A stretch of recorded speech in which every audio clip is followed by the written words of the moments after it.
ඔන්න ඉතින් අද අපි ඔයගොල්ලොත් එක්ක කතා කරන්නේ ඉඟුරු ගැන. ඉඟුරු ටිකක් ගෙදරදීම අපේ සීමිත ඉඩකඩේ වගා කරගන්නේ කොහොමද කියලා. ඉතින් ඉඟුරු වල තියෙන වැදගත්කම ඕගලන්ට අමුතුවෙන් කියලා දෙන්න ඕනේ නැහැ. කැම බීම රස කරගන්න, ඒ වගේම දේශීය ඖෂධයක් විදිහට ඉඟුරු අපිට නිතර වමනා වෙනවා.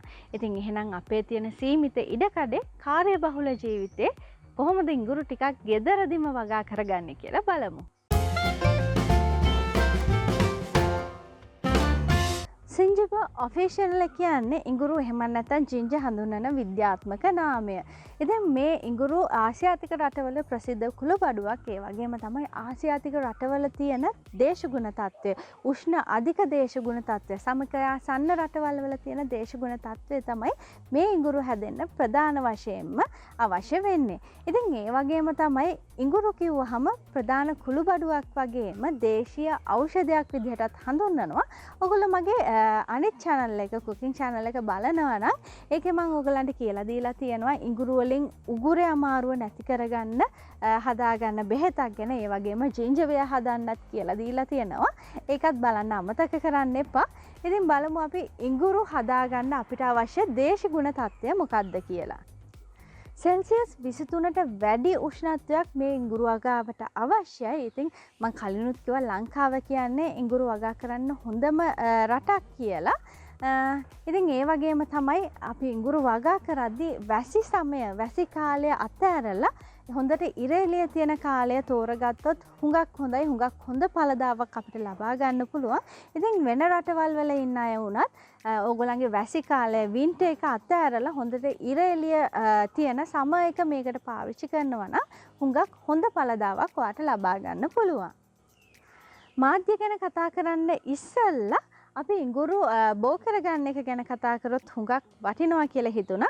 ඉඟුරු බෝ කරද්දී අපි අල වර්ග අර්ථාපල් වගේ වගා කරද්දී අපි මොටයි එහෙම නැත්නම් අයිස් එනකන් අපි බලාගෙන ඉන්න ඕන. නැත්නම් ඒවා අයිස් එනකන් තියලා තියන්න ඕන. ඉතින් ඉඟුරු ඒ වගේ නැහැ. අල වර්ගයක් වුණාට අපිට ඕනම කෑල්ලක් මෙතනින් කඩලා ඉඟුරු කෑල්ලක් යට කරාම අපිට ඉඟුරු වගාවක් කරගන්න පුළුවන්.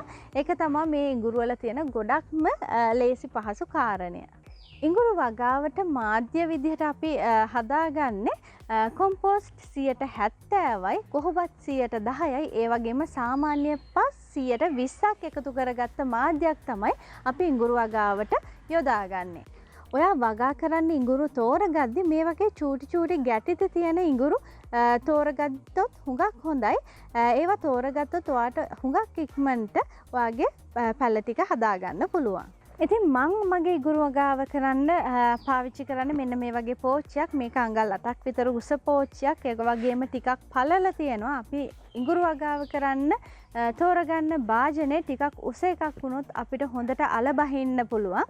ඉතින් ඒ වගේම තමයි ඔයාට මතක් කරන්න ඕන ඕගොල්ලන් ගෙදරට ගේන හාල් බෑග් තියෙනවා නම් ඒ වගේ දේවල් උනත් මේ ඉඟුරු වගාව කරන්න හුඟක්ම හොඳයි.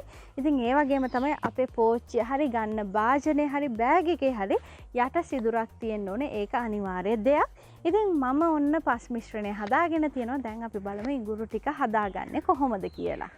අපි මේ ඉඟුරු අල යට කරද්දී ගොඩාක් යටට වෙන්න යට කරන්නේ නැහැ. ගොඩාක් උඩ යට කරන්නේ නැහැ. සාමාන්‍යයෙන් අඟල් 2ක් වගේ පස්වල යට කරගන්නේ අපි මේ ඉඟුරු ටික. මොකද ගොඩාක් යටට යට කරොත් මේ මොටයි එන්න ගොඩාක් පරක්කු වෙනවා. ඒ වගේම ගොඩක් උඩ යට කරොත් මේක මේ ඉරව්වට වේලිලා ගිහිල්ලා මේකේ මොටයි එන්නේ නැති වෙන්න පුළුවන්. ඉතින් මෙන්න මේ විදිහට අපි සාමාන්‍යයෙන් අඟල් 2ක් වගේ තියෙන විදිහට තමයි අපේ ඉඟුරු ටික යට කරගන්න ඕන. අපි හදාගත්ත අපේ ඉඟුරු පැලේට වතුර දාද්දී ඔයා ටිකක් පරිස්සම් වෙන්න ඕන. මම ඕගලන්ට කලිනුත් කියලා දීලා තියෙනවා ෆින්ගරින් මෙතඩ් එක. මේකටත් වතුර දාද්දී ඒ ෆින්ගරින් මෙතඩ් එකට අනුව තමයි වතුර දාන්න ඕන. ඒක දැක්කේ නැති එක්කෙනෙක් ඉන්නවා නම් මම පොඩ්ඩක් මතක් කරන්නම්. සාමාන්‍යයෙන් අඟලක් අඟල් 2ක් විතර අපි පස් යටට අපේ ඇඟිල්ල දාලා බලද්දී ඇඟිල්ලට තෙත දැනෙනවා නම් අපි ඒකට වතුර එකතු කරන්නේ නැහැ. හැබැයි වියලි ගතියක් තියෙනවා නම් අපි මේකට වතුර එකතු කරන්න ඕන. ඒ වගේම තමයි පස් ටික හොඳට තෙත වෙන්න වතුර එකතු කරගන්න ඕනේ. ඒ වගේම වැඩි වතුර අර අපේ පෝච්චිය හරි භාජනය හරි සිදුරෙන් එළියට යන විදිහට සලස්වන්න ඕන.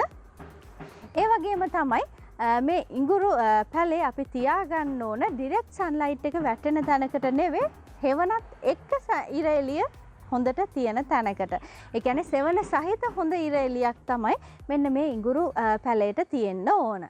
ඔන්න ඉතින් මේ තියෙන්නේ මම ටික කාලෙකට ඉස්සෙල්ලා හදපු මගේ ඉඟුරු පැලයක් ගලවන වීඩියෝ එකක්. ඉතින් බබා හම්බෙච්ච මුල් දවස්වල තමයි මේ ඉඟුරු ගලවන්න වෙලා තියෙන්නේ. ඉතින් ඒක නිසා හස්බන්ඩ් තමයි මේ වෙලාවේ ඉඟුරු එක ගලවන්නේ. ඉතින් ඕගලන්ට පේනවා සාමාන්‍යයෙන් අඩි 2.5ක් වගේ උසට වැවිලා තියෙනවා මේ ඉඟුරු ගස්. අන්න ඒ වගේ වෙලාවට හොඳ පරිණත මට්ටමට මේ ඉඟුරු ඇවිල්ලා තියෙනවා. ඒ වගේ වෙලාවට තමයි අපි මේ ඉඟුරු පළදාව නෙලා ගන්න ඕන. එතකොට හොඳට මේ ඉඟුරු අරගෙන පසයින් කරලා අපිට පුළුවන් පාවිච්චියට ගන්න. ඉතින් අපි කොම්පෝස්ට් 70%ක් යොදන නිසා අපිට අමතර පොහොරක් මේකට යොදන්න උවමනාවක් නැහැ.